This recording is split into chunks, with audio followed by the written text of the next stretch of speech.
أعوذ بالله من الشيطان الرجيم بسم الله الرحمن الرحيم كلا سوف تعلمون ثم كلا سوف تعلمون صدق اللہ العظیم۔ دوستو، یہ سورہ التکاثر کی آیت نمبر 3 اور آیت نمبر 4 آپ کے سامنے تلاوت کی گئی۔ کل بات آئی تھی آپ کے سامنے کہ اس سورت کا شان نزول ہی یہ ہے کہ یہودی اپنی کثرت تعداد پر فخر کرتے اور دوسرے کے اوپر اپنی فوقیت کو جتلاتے، جبکہ اللہ رب العزت کے نزدیک کثرت و قلت کی بنیاد پر آدمی کا رتبہ اور مقام نہیں ہے، ایمان اور اعمال صالحہ کی بنیاد پر ہے۔ اور ان لوگوں نے آپس میں اس سلسلے میں بہت شیخی بازی کی، اور اس شیخی کی وجہ سے یعنی غرور اور کبر کی وجہ سے اعتراف حق سے بھی وہ باز رہے اور اطاعت بھی سے بھی وہ مرتے دم تک دور ہی دور رہے، یہاں تک کہ جب ان لوگوں میں آپس میں یہ فخر ہونے لگا تو زندے رہے، مردوں کو قبرستان میں قبروں میں جا کے گنا کہ ہمارے اتنے لوگ مر چکے ہیں۔ تو اسی پر اللہ تعالیٰ نے آیت نازل کی کہ تکاثر یعنی کثرت کے اوپر جو تم فخر کرتے ہو، انہوں نے تم کو غفلت میں ڈالا، حتیٰ زرتم المقابر، یہاں تک کہ تم قبر کو جا کر کے وہاں گننے سننے لگے۔ آج جو آیت آ رہی ہے اس کو سمجھنے سے پہلے ایک روایت سمجھ لیجیے۔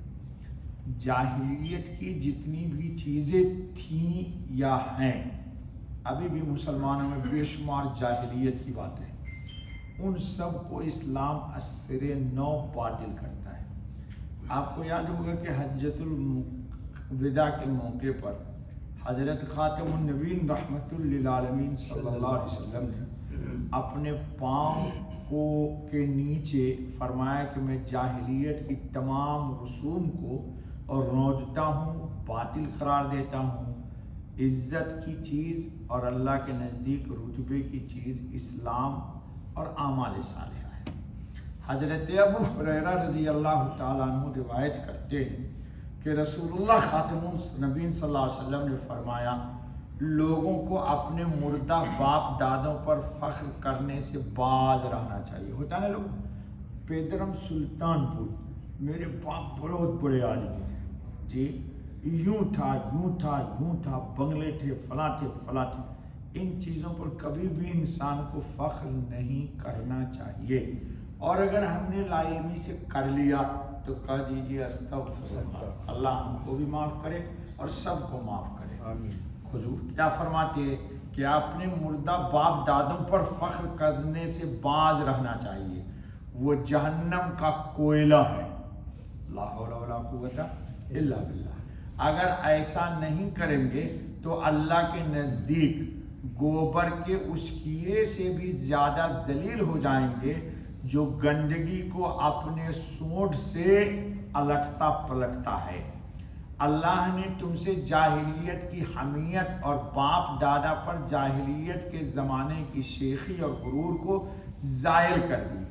آدمی یا پرہیزگار مومن ہے یا بدبخت فاجر، سب لوگ آدم کی اولاد ہیں، اور آدم کی تخلیق اللہ رب العزت نے مٹی سے کی تھی۔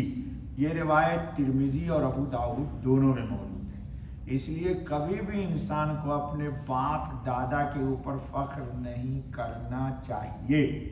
آپ کیا ہیں اور آپ کا رتبہ اور مقام کیا ہے، پہلے ہمارے یہاں درس میں گزر چکا ہے کہ فتح مکہ کے دن حضرت رحمت خاتم النبی صلی اللہ علیہ وسلم نے حضرت بلال کو بیت اللہ پہ چڑھوا دیا اور کہا بلال اذان دو۔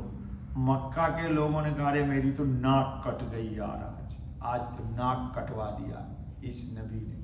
جی ایک کالے کلوٹے کو بیت اللہ پہ چڑھا کے اذان دلوا دیا، کوئی قریشی نہ تھا، کوئی فلاں نہیں تھا، تو اللہ تعالیٰ نے آیت نازل کی ان اکرمکم عند اللہ اتقاکم، کہ تم میں سب سے مقبول بندہ اللہ کے نزدیک مکرم وہ ہے جس کا تقوی زیادہ ہو۔ یہ آیت بتاتی ہے کہ حضرت بلال کا کتنا اونچا مقام تھا اور ہے۔ کل بھی میں نے آپ کو ایک بات سنائی تھی۔ چلیے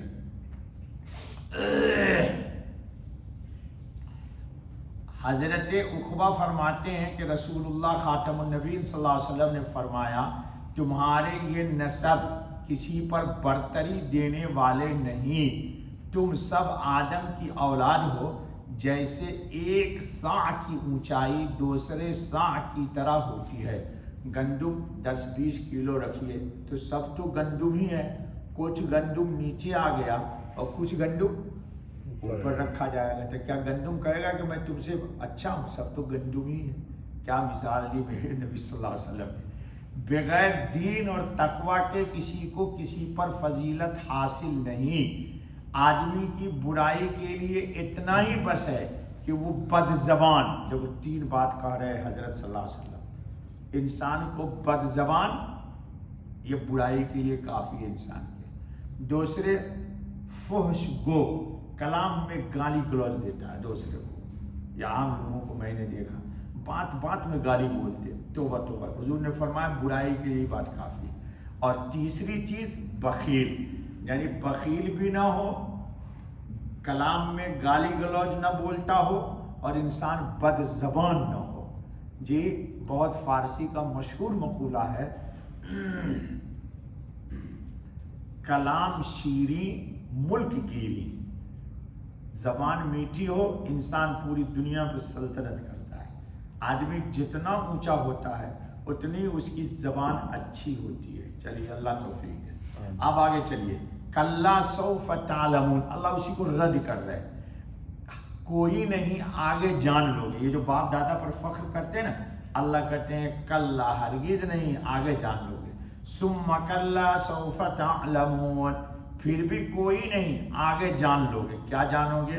علامہ عثمانی کیا لکھتے سنو، یعنی تمہارا خیال غلط ہے، یعنی دیکھو بار بار بتاکید کہا جاتا ہے کہ تمہارا خیال صحیح نہیں کہ مال اور اولاد وغیرہ کی بہتات یعنی زیادتی ہی کام آنے والی چیز ہے۔ عنقریب تم معلوم کر لو گے کہ یہ زائل و فانی چیز ہرگز فخر و مباحات کے لائق نہ تھی۔ پھر سمجھ لو کہ آخرت ایسی چیز نہیں جس سے انکار کیا جائے یا غفلت برتی جائے۔ آگے چل کر تم کو بہت جلد کھل جائے گا کہ اصل زندگی اور عیش آخرت کا ہے، اور دنیا اس کی زندگی کے مقابلے میں ایک خواب سے زیادہ حقیقت نہیں رکھتی۔ یہ حقیقت بعض لوگوں کو دنیا میں تھوڑی بہت کھل جاتی ہے، لیکن قبر میں پہنچ کر اس کے بعد محشر میں سب کو پوری طرح کھل جائے گی کہ دنیا میں مال یا اولاد یا اس طرح کی چیزیں فخر کرنے کی قابل نہیں تھی۔ سعادت مند وہ ہے کہ اپنی آخرت کو اپنے ہاتھوں سنوار لے۔ اور ہمارے نبی صلی اللہ علیہ وسلم نے بہت پیاری بات کہی، ہمارے حضرت نے تو سب پیاری بات کہی ہے، الکیس من دان نفسہ وعمل لما بعد الموت۔